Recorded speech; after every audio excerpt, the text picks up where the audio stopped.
masjid and pray and fast and do these things and then treat the servants of Allah the worst treatment, and then that's okay. So, inshallah, the reminder for me and for everyone, pay great attention to good manners. And we're surrounded now we're in a society where when people do a bad, they treat someone in a bad way, that's what they boast about.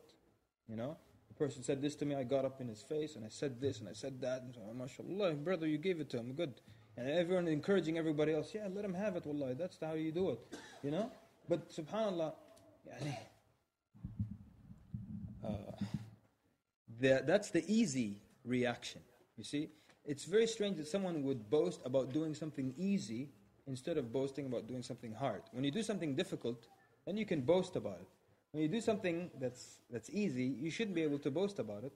So if someone says something rude to you, it's very easy to respond and say something rude back. I don't know why people who respond, they go and show off to their friends. When he said this to me, I said this to him. He mentioned my father, I mentioned his mother. I'll tell you, I won't tell you what country this this guy was from, but he was telling us a story. Naam? He was saying, this is a Muslim guy here in America, and he was saying this guy was cursing him out, a non-Muslim. So I told him, good up there. This is the beginning, good up there. But now you can know what country he's from his accent, right? I know who my mother is clean. I know who my father is. Go see who your father is. So he's coming to boast to us about how, you let this guy have it. Yeah, people always boast about their bad manners, and then when there's something good, so it's more difficult to contain yourself and to control yourself than it is to let yourself erupt.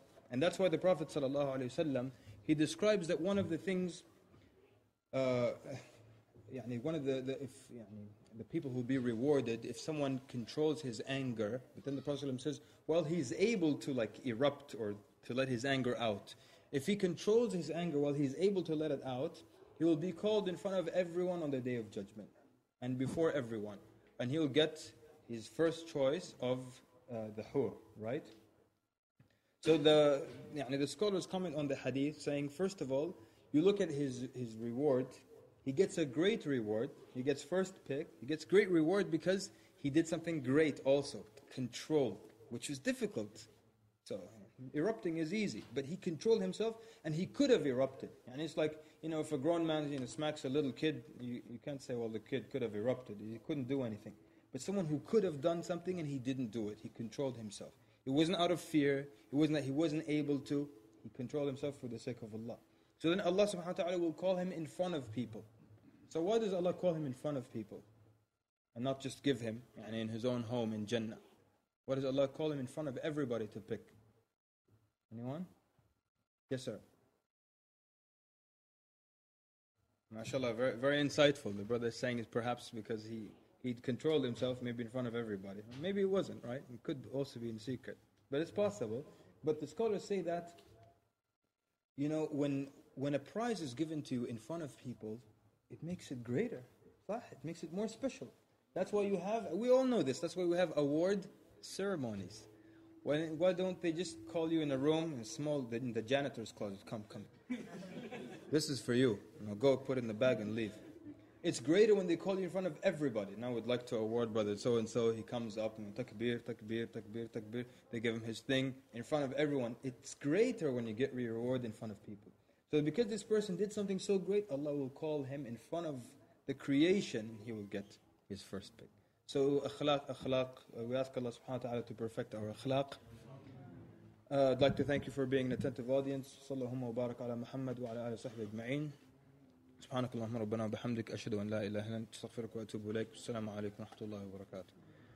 And I hope there are absolutely no questions from Sheikh Ja'far. Sheikh Jawhar. I cannot handle that today, Sheikh. Not your questions. It's been a long day and a long week. And also you're traveling and you're tired. I'm sure you don't want to ask any questions. Huh? بسم الله الرحمن الرحيم الحمد لله والصلاة والسلام على رسول الله. The brother's question was, the people under the shade of the throne of Allah on the Day of Judgment, will they be standing as well or sitting? Allah, I don't know the answer to that. I've never read anything on whether they're standing or sitting. But our Sheikh Jawhar. شيخنا عندك فكرة؟ I don't recall anything of whether they're standing or sitting. Does anyone know anything? I'm tempted to say I don't know if there is such a thing, but just being with the sun that close and people their sweat to their ankle. And you Habibi, you asked me a question, listen now. Oh Sheikh, عندك جواب؟ عندك جواب؟ لا خلاص. The Sheikh has an answer. تفضل يا شيخ. تفضل. ما فيش جواب؟ Right. Anyways, the point is, the people, some of their sweat to their ankle, the sweat to their knees, and people drowning in their own sweat. So it's not. So it's just to be relieved from that difficulty of the sun being so close is a blessing in and of itself. Then, if I'll be inshallah given the option to stand under the shade, wallah, I'll stand on one leg. Not an issue. So, تفضل يا شيخ. تفضل. عندك جواب له؟ لا بس. طيب الله نسبه. طيب, this was a question from the sisters. I know the answer to the first half and not the second half. The question was, does being around the opposite gender in the workplace take away from Haaya? And the second part was, what should I do if I cannot find a job with women only and you really need the job? The first part is that, it can take away from Haaya, because usually what happens is that after a while, barriers between the men and women start to break down. And this is in a non-Muslim workplace and even in a Muslim workplace. Sometimes you see Muslim organizations or companies, and when they first hire the sister, it's like this, Assalamu alaikum, sister, from far away, sister, I need you to print this, astaghfirullah, everything like that. Then what happens after working there for a month or two and sister, where were you yesterday? Why were you late? And why? MashaAllah. What happens? The barriers broke down. And so then there's less and less Haaya. And that's why sometimes you see sisters in hijab doing some things, you say, La ilaha illallah. Why? He's so used to being around men now. And he's sitting in ways that are inappropriate and jumping up and down in hijab. Why? You got used to being around men. So it could take away from the Haaya, especially when the barriers start to break down. And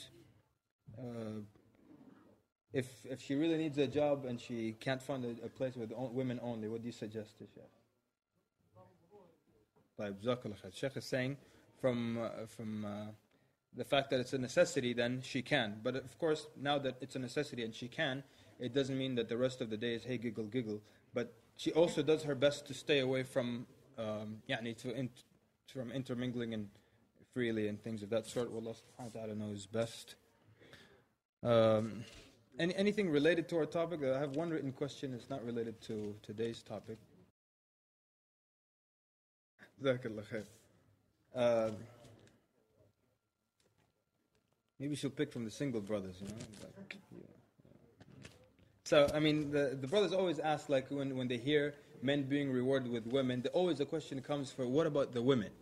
And as one scholar said to the women, that they should be absolutely and 100% certain that Allah will not let their reward get lost. And even if we don't have a specific, counter to if the male gets this, if we don't have a specific counter to what the woman got, the woman should be very sure in their heart that Allah will not let their reward get lost. And also, part of, as some of our shuyukh say, part of how Allah honors the woman is that He doesn't tell her things like that. He doesn't tell the woman you're going to be given men and stuff like, so it's kind of different, the situation. So just be 100% certain that if there's a lot of the rewards that are mentioned for men, a lot of them automatically apply to women, unless it's something specific. So if there's something specific mentioned for men and nothing for women, be 100% sure that your reward will not be lost, and Allah knows best. Anything else related to our topic? Because this question is not related to the topic. Well, I think just to repeat the question, the brother is saying that, those of us who go to public schools and there's a lot of intermingling and not much of a barrier between the sexes, he said, what advice do you give? Wallahi, there's just one advice that really comes to mind. Because given the situation and the kinds of things that people put up with and in high schools, it's just absolutely unbelievable.